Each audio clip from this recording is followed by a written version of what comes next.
We'll be conducting these interviews with each House candidate for the 2018 primaries who has agreed to participate. Each candidate will be asked the same 8 questions surrounding issues that matter to young Montanans.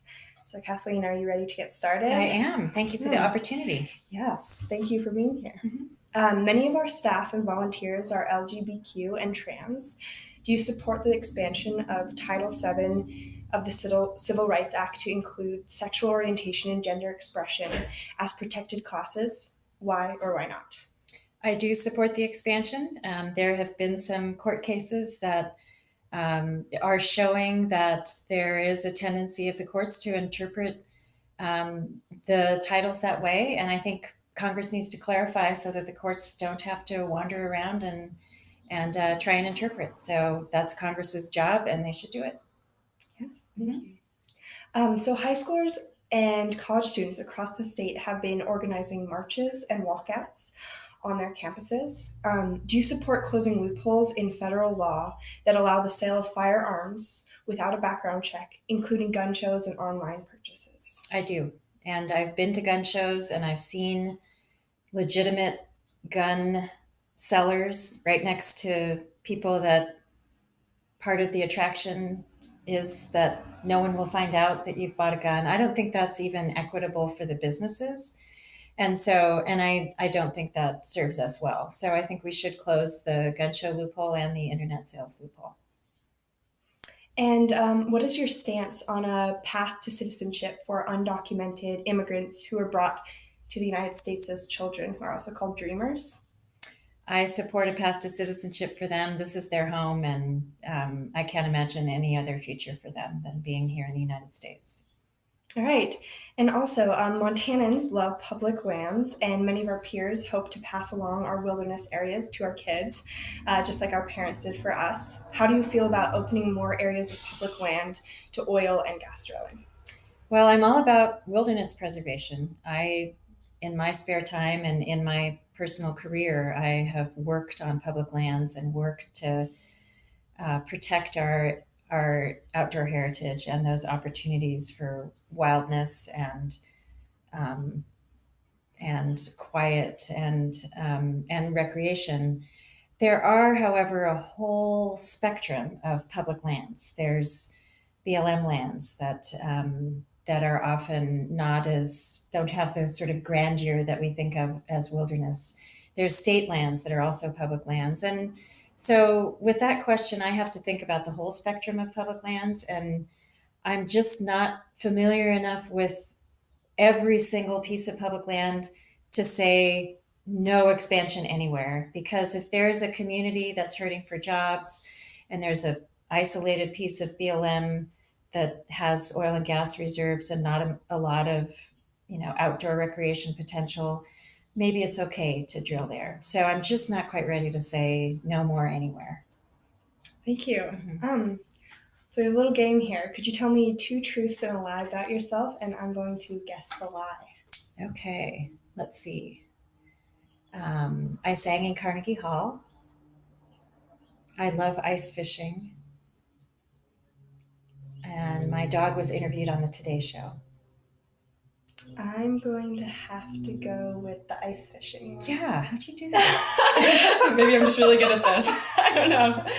Yeah, I can't sit anywhere that's cold for a really long. Or that's really cold for a really long time. So definitely. Sitting on a chunk of ice, waiting for a fish to bite. I know a lot of people love it, and I love to fish, but it's not. Yeah, so understandable. Not my first love. Yeah. Yes. Also, what is your stance on a federal minimum wage of $15? So I strongly believe we need to ensure that people have a living wage. I've talked about this issue with a lot of people across Montana. The federal minimum wage right now is lower than the Montana state minimum wage, which is a little embarrassing at the federal level. I'm just not quite ready to do $15 across the board. I've talked to business owners that have said that they can pay $15 an hour now or more but starting out, they wouldn't have been able to start out with that kind of requirement. And then there's some folks in rural Montana that just don't feel like they can quite get there. I think we need to ensure economic development and good opportunities and opportunities for small business and entrepreneurship and education, all those things that help you attain a living wage and more. But I'm just not quite ready to do 15 across the board. Would you support something less than 15? I would support raising the federal minimum wage. And I also think it needs to be indexed, like the state minimum wage is, that as cost of living goes up, you know, you don't have to pass another bill to make an adjustment. So that's a smart thing that Montana did. Thank you. So as of 2017, there were 5,952 Montana students enrolled in 25 TRIO programs across the state. Mm-hmm. Do you support allocating federal funding for TRIO, which offers support for marginalized students in post-secondary education? Yeah, I do. I think it's a great program. When I've been on our reservations across Montana, it's a program that is especially helpful to tribal students, people that are from families that have never had anyone go to college before. And so there are some threats at the federal level of Betsy DeVos's administration is proposing to combine the TRIO programs with some other programs, and that makes me nervous that this streamlining and efficiency really means either block grants or cuts. So I think those programs are especially helpful, and the commitment to use education to allow people to access the American dream. I mean, with increasing income disparity, we just need to double down on efforts to help people reach a livable career and have fulfillment, and that's often through education. Thank you. Yeah. Also, do you support providing free college tuition for two-year community college programs? Well, similar to that last answer, I think it's really critical that people who want to access education and improve their situation have the opportunity to do that. So programs like TRIO, scholarships, Pell Grants, work study, opportunities in high school, apprenticeship programs through unions or otherwise, two-year colleges.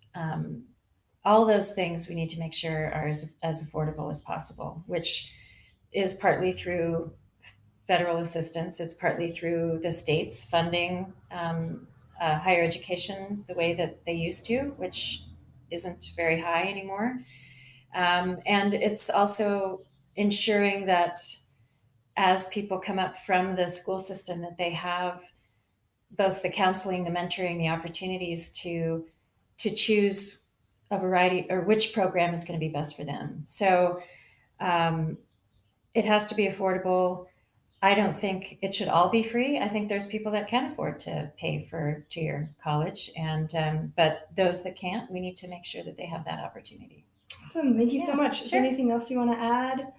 Just thanks for everything that you guys do, Yeah. and thanks for your interest. It's so wonderful to see young people engaged in this race and politics in general. So just kudos to you, and looking forward to anyone who watches giving me a call if they have questions. Awesome. So, yeah. Thank you so much for being here Thank today. you. Yeah. Bye.